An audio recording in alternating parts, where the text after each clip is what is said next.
Welcome to the Deep Dive. Today, we're really getting into something big. A question that, frankly, doesn't get asked enough, certainly not openly. What if China actually wins this new Cold War? Now, we're not talking about just headlines here or, the usual political back and forth.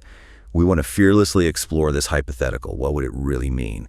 The consequences, globally, especially for Asia, but honestly for everyone, everywhere. So this is going to be a direct conversation. No pulling punches, no sticking to the safe narratives, just getting straight to it.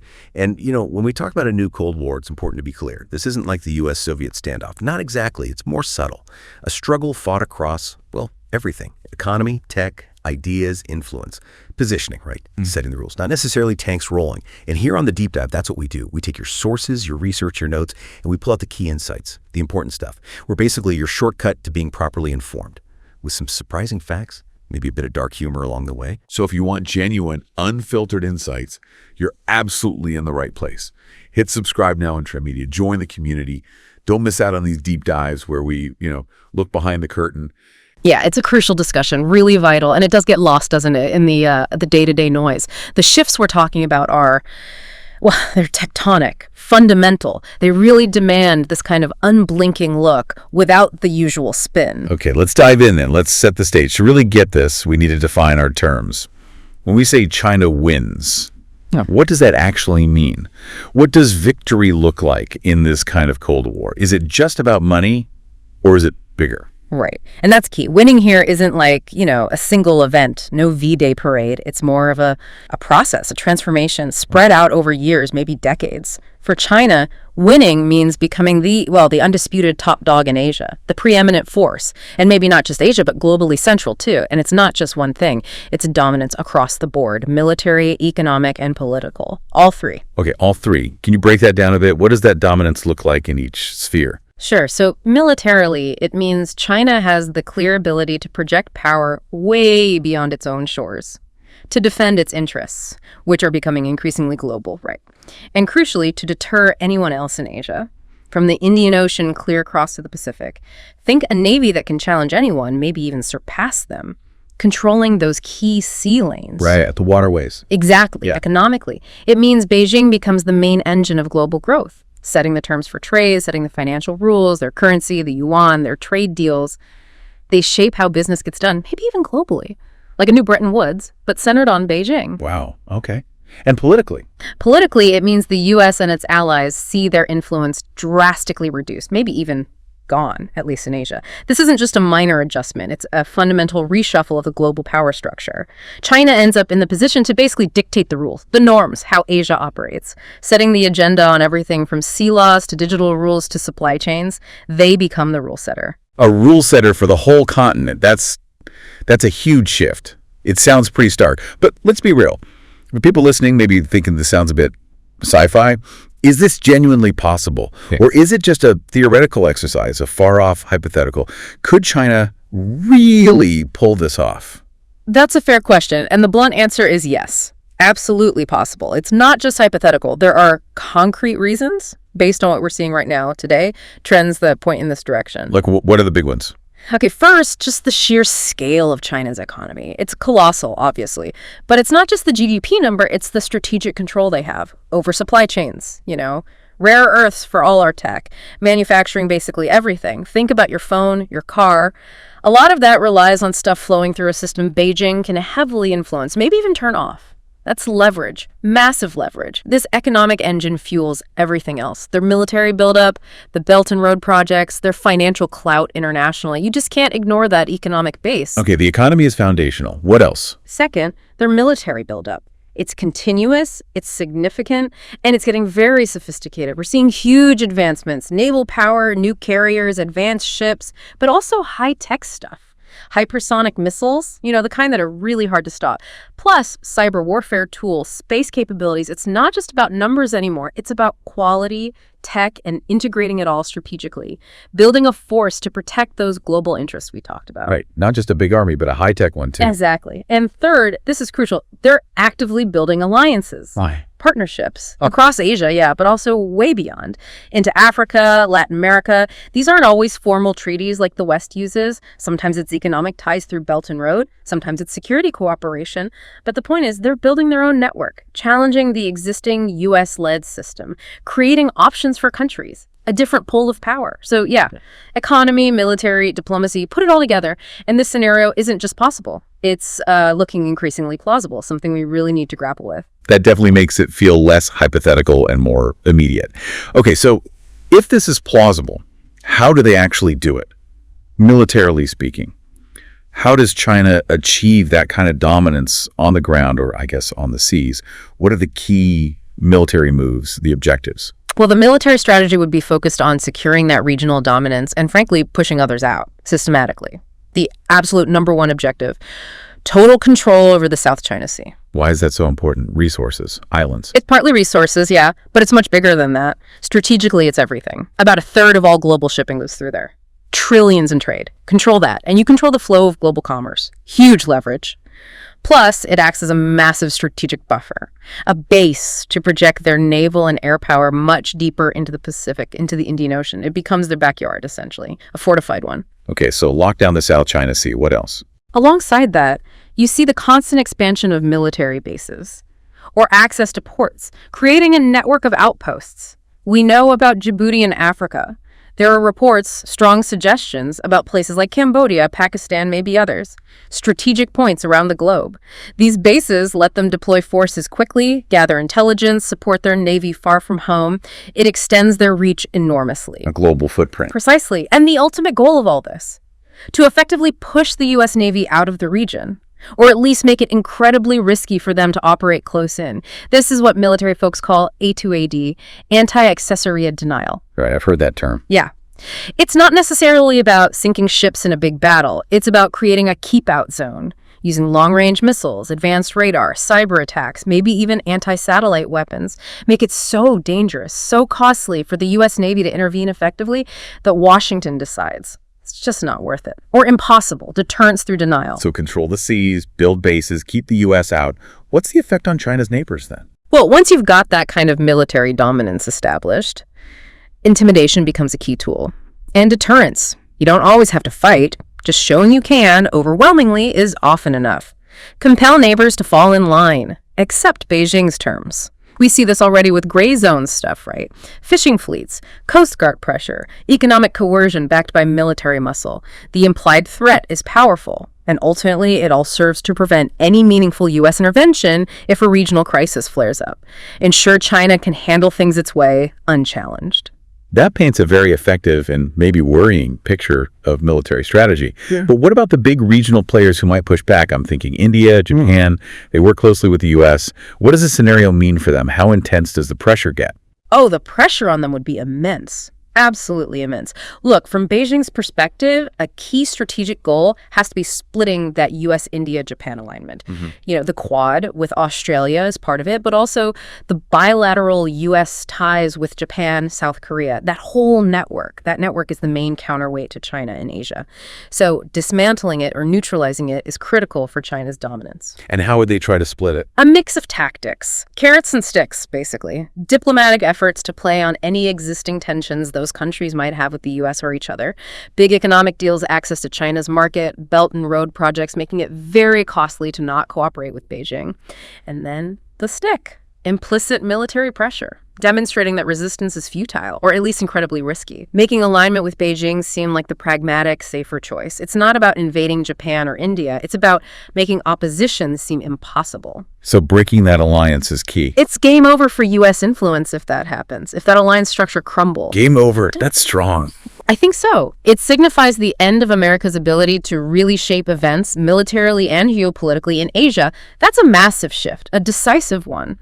Without that united front, without the intelligence sharing, the joint exercises, the coordinated diplomacy, the U.S. is largely sidelined. China gets the strategic high ground. Right. And for India and Japan, They'd be facing this pressure relentlessly, economically, diplomatically, militarily, forced to rethink everything, their alliances, their trade, maybe even having to accommodate Beijing more directly just out of necessity. Imagine India facing China on the border without strong allies, or Japan feeling isolated over disputed islands. It's a tough spot. A really tough spot. Oh, yeah. Okay, that covers the military and strategic angles comprehensively. Let's pivot to the economy. You mentioned it earlier, the economic engine. If China wins, what are the big economic shockwaves? How does it change the global economy, trade, finance, everything? Yeah, the economic side is just as transformative, maybe even more so in daily life. First, think about control over those vital global trade routes we mentioned. The Malacca Strait, Suez, maybe even the overland routes through Eurasia with Belt and Road. If China influences or controls these, they can dictate terms for shipping, influence prices, wield enormous economic leverage over basically everyone who trades internationally. It's about controlling the arteries of global commerce, not just tariffs, but the physical and digital paths trade takes. Okay, control the routes. What else? Second, they get to set the rules, the new international standards, especially for technology and finance. If they're leaving in 5G, AI, maybe quantum computing, their technical standards, their protocols for how data is handled, cybersecurity, maybe even AI ethics. Those could become the global default. This could push aside Western-led institutions, the World Bank, IMF, maybe even the WTO framework as we know it. Suddenly, the rules for IP, data storage, international payments, they all start looking very different. Yeah. Shaped by Beijing. A whole new financial and tech architecture. Potentially. And perhaps the biggest piece of that is the Chinese currency, the yuan. We could see a serious challenge to the US dollar's dominance as the global reserve currency. This has been the bedrock of US power for decades. Yeah, absolutely. If more trade is done in yuan, if countries hold more yuan in reserves, if oil starts getting priced in yuan, that fundamentally shifts global finance. China's financial system becomes more central. The U.S. loses that huge advantage, that financial leverage it uses for foreign policy, like sanctions. That's a massive change. The end of dollar dominance. Wow. And what about for companies, particularly Western ones? Yeah, that's the other big risk. U.S. companies, European companies, they could get systematically locked out of those huge growing Asian markets. Not necessarily overnight bans, but maybe through regulations that favor Chinese firms. Industrial policies promoting national champions, maybe just shifting consumer tastes. This would hammer the profitability, the global reach of many Western corporations, force them to completely rethink supply chains, investment strategies. The whole economic map gets redrawn, centered on Asia, led by China. Market access becomes very political. It really sounds like a total reset of the global economic order. But okay, let's bring it down to the individual level. For you listening, how does this hit home? How does this affect the average person's wallet, their job, their life? It becomes tangible pretty quickly, actually. First off, prices. You'd likely see costs go up for a lot of consumer goods. Your next phone, your laptop, maybe even your car. If the supply chains are controlled differently or trade routes shift or new standards add costs, you'll feel it at the checkout. Specific brands might get harder to find or more expensive. It hits household budgets directly. So inflation, basically, or shortages. Could be, yeah. Second, access to technology might change. Depending on where you live and how your country aligns, you might find certain apps aren't available, or certain hardware is restricted, or the internet just works differently, based on Chinese standards and protocols. Think about digital borders becoming more real. Certain services, certain devices might only work if they comply with Beijing's rules. It limits choice, potentially. Less open internet, maybe. Potentially, yes, or at least a differently governed one. And finally, just more uncertainty. Economic volatility. When a whole new system takes shape, it creates ripples.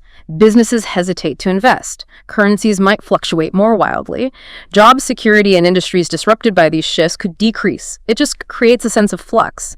The economic rules everyone knew are changing. That creates anxiety and unpredictability for ordinary people, investors, everyone. That really connects the dots from geopolitics to everyday life, which brings us neatly to technology itself. It's clearly central to all this. How exactly does China's tech leadership play into this potential victory? And what does that mean for global standards and maybe even our privacy?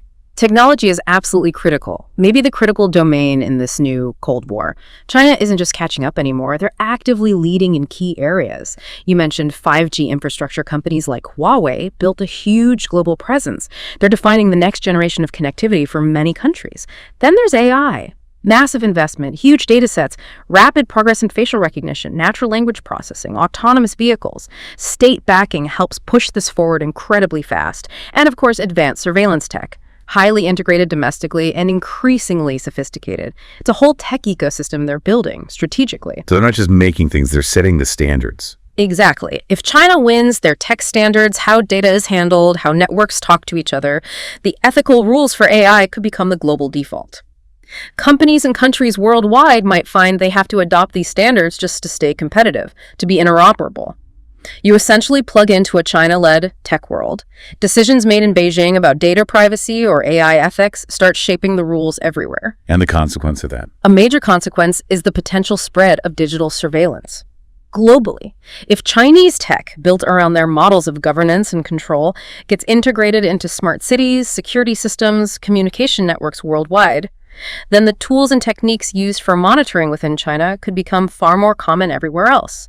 That means a potential erosion of individual privacy on a global scale. The balance shifts, maybe dramatically, towards state power, reflecting the values embedded in that technology. Imagine facial recognition becoming ubiquitous, your online activity tracked by systems influenced by or even reporting back to external powers. That's a deeply concerning thought. A world under much broader surveillance. And that links directly to information control, doesn't it? Mm-hmm. Censorship. If China wins, what happens to social media? To news?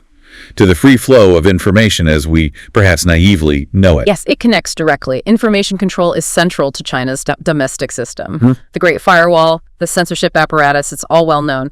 If China gains that kind of global preeminence, there's a very real risk they'll try to export that model. Export censorship, how? Not necessarily by forcing every country to build a great firewall, though some might. It could be more subtle, through the platforms themselves.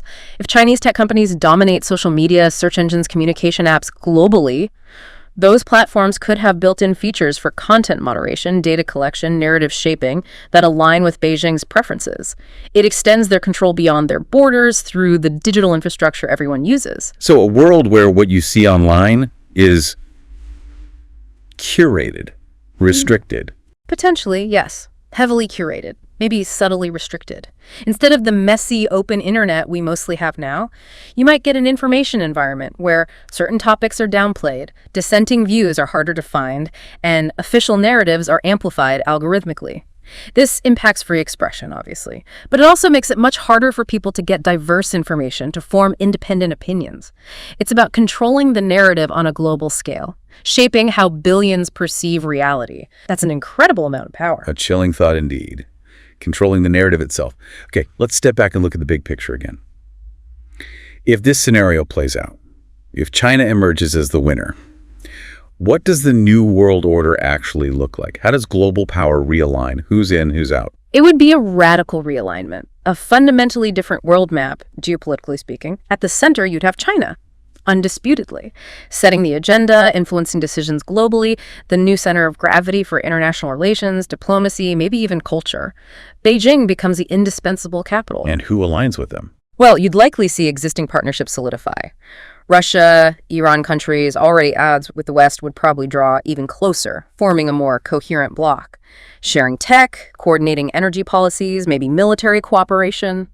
But the really interesting and perhaps unsettling part is who else might shift. Could some European nations, maybe driven by economic needs or just seeing which way the wind is blowing, start to accommodate Beijing more? Adopt a more neutral or even friendly stance? It might not be a formal alliance switch, but a gradual drift. China's economic pull, its markets, its investments becomes too strong to resist, leading to closer ties, less criticism, pragmatism over traditional alignment. And the U.S. and its traditional allies. They'd find themselves increasingly isolated, less influential, fewer countries looking to Washington for leadership. Their economic leverage reduced, their military alliances potentially weakened or fractured, they become more reactive, trying to navigate a world shaped by China rather than shaping it themselves. It's a shift from the center to the periphery. What about global institutions, the UN, WTO, WHO? They would likely undergo a transformation, too, not overnight, but gradually.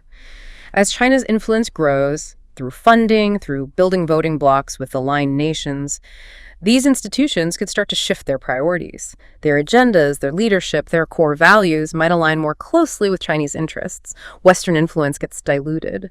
Decisions might start reflecting different priorities, maybe more emphasis on state sovereignty over individual rights, stability over open debate, a different kind of international governance. The truly different world order. Okay. Okay, but this kind of massive shift, it must come with huge risks, right? Not just for the losers, but for everyone. What are the biggest dangers, the most significant negative consequences if China does win this new Cold War? The risks are profound and deeply concerning. First, you could see a global rise in authoritarianism. If China's model state control, efficiency over democracy seems successful, stable, powerful, other countries, especially developing ones looking for quick results, might copy it. More surveillance, more censorship, less political freedom globally, a rollback of democratic gains. And human rights. Directly linked. A likely decrease in individual freedoms globally. If the dominant power prioritizes state control, then concepts like free speech, free assembly, privacy, they get challenged, maybe redefined, or just ignored. Things many societies take for granted could be eroded worldwide. What about actual conflict? Does the risk go up or down? I'd argue it goes up. Significantly higher risk of regional conflicts. Smaller nations might resist China's dominance, leading to tensions. Think Taiwan or claimants in the South China Sea. Old power vacuums might reignite disputes. The transition itself creates instability. For smaller countries. They risk losing real independence, Yeah. becoming economic satellites, political puppets, caught in debt traps from infrastructure projects, maybe hosting Chinese military assets quietly, their foreign policy dictated by Beijing, less sovereignty, less ability to choose their own path. So more regional instability, less freedom. Hmm. What about the big picture? Global war. The overall probability of broader global conflict likely increases too.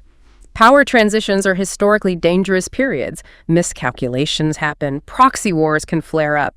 Direct confrontation between major powers becomes more thinkable as the old order breaks down and the new one asserts itself. It's just a more dangerous, more precarious world overall. Those are some severe downsides. But let's try to be balanced. You hear some arguments. Yeah. Are there any potential upsides? Anything positive that might come from a Chinese-led order, even acknowledging all those risks? Well, it's important to acknowledge the arguments some people make, even if they come with huge caveats. The main argument you hear is about potential stability and economic growth, especially for developing nations that feel left behind by the current system. Proponents might say China's model, with its focus on infrastructure, state planning, maybe less democratic messiness, offers a faster, more efficient path to development, delivering tangible results quickly: roads, ports, power plants. For countries struggling with poverty or instability, that promise of efficient development, backed by Chinese investment, can seem very appealing compared to Western models that often come with conditions about governance or human rights. So potential efficiency and growth, but at what cost? Exactly. That's the crucial counterpoint. Any potential stability or growth would almost certainly come at a massive cost, a significant loss of freedom, transparency, and individual rights.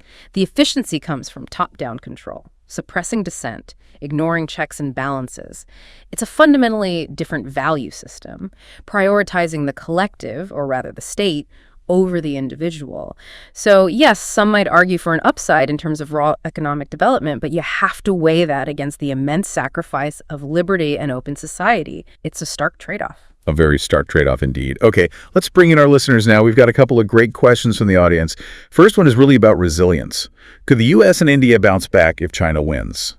Is recovery possible after such a fundamental shift? That's a huge question. And look, the honest answer is it would be incredibly difficult, monumentally challenging. It would demand a level of strategic focus, unity, and sustained effort that, frankly, is hard to imagine right now. But is it impossible? No. A bounce back isn't foreclosed forever. Power dynamics do shift eventually, but the climb would be incredibly steep. So if it's not impossible, what would it take? What would they need to do? Several things all at once, and sustained over a long time. First, alliances.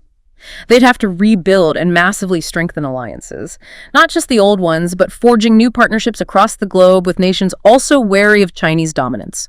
Real security cooperation, deep economic integration outside China's sphere, unified diplomacy, a truly cohesive counterblock. Okay, unity through alliances. What else? Second, innovation. Massive, sustained investment in leap-ahead technologies, not just trying to match China in AI or 5G, but aiming to dominate the next generation of tech, quantum, biotech, new energy sources, regain a decisive competitive edge that redefines the game. This means serious funding, attracting talent, fostering creativity. To out-innovate them. Essentially, yes. And third, they'd need clever ways to counter China's influence non-militarily, using asymmetric advantages, supporting decentralized networks less vulnerable to control, promoting alternative models of development and governance that are genuinely attractive to other nations, offering a better choice than submission to Beijing. It's a long, hard road, requires immense strategic patience, investment, and political will. A monumental task, as you said. Okay, second question from the audience, maybe more immediately relevant for people trying to make sense of things now.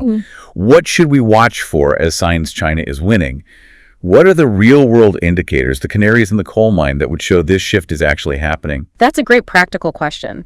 There are 3 key things I'd tell you to keep a close eye on. First, watch who joins China-led trade deals and economic blocs. When you see more countries, especially traditional U.S. allies or important neutral states, signing up for things like RCEP or the Digital Silk Road, or taking huge Belt and Road loans, that signals a shift in economic gravity. And often, political alignment follows the money. Look for trade being settled in yuan, big infrastructure deals funded by Chinese banks. That's a big indicator. Okay, follow the money, basically. What's second? Second, track the adoption of Chinese technology, especially in critical infrastructure. Is Huawei building the 5G network in more and more countries? Are governments using Chinese platforms for smart cities, surveillance, digital ID systems? Are Chinese tech standards becoming the norm in international bodies?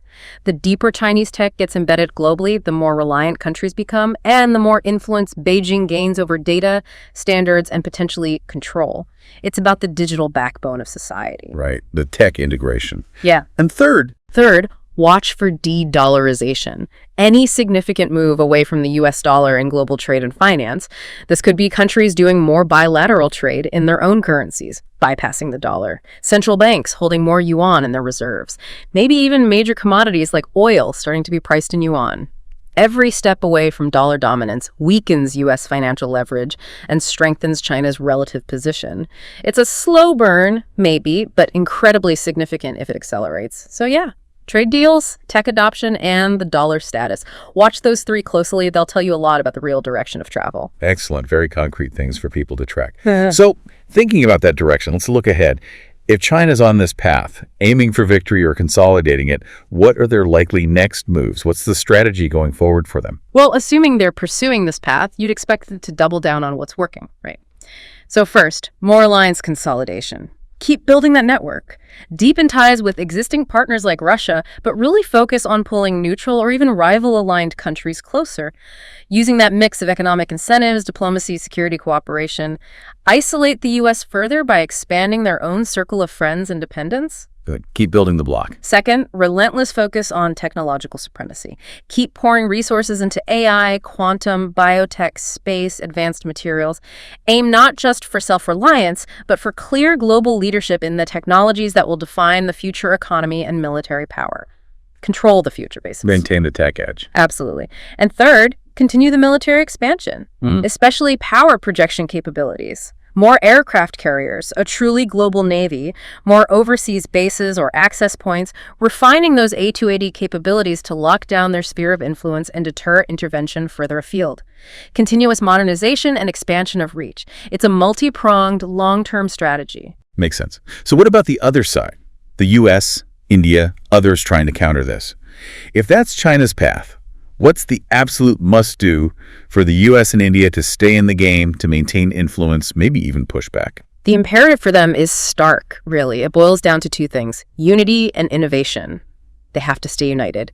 Deepen their own partnerships, strengthen ties with Japan, Australia, Europe, Southeast Asia, anyone who shares their concerns. Present a genuinely unified front, economically, technologically, diplomatically, militarily. Division is fatal here. And simultaneously, they have to innovate like crazy at warp speed, across the board. New technologies, new economic models, new defense strategies, even new ways to promote democratic governance effectively. Yeah. They need breakthroughs that shift the balance, create new advantages, offer a compelling alternative to China's vision. Unity and innovation, that's the core. It has to be. They need to prove that open societies working together can still outcompete, out-innovate, and offer a better future than a centralized authoritarian model. That's the fundamental challenge. A huge challenge indeed.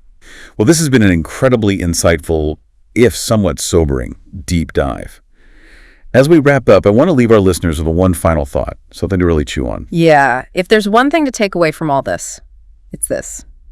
Don't just trust the headlines. The real story, the deep shifts, they're happening behind closed doors, or sometimes right out in the open if you just connect the dots. Exactly. And connecting those dots is what we try to do here. Thank you so much for joining us on this deep dive into a really critical potential future. If you want more of this, more real news, more unfiltered analysis, getting into the issues that truly matter, please subscribe to Trend Media, like this deep dive, share it, and drop your questions in the comments. We genuinely read them all, and they help shape where we go next. Your curiosity is what fuels this. Until next time, stay curious, stay informed, and we'll see you on the next deep dive.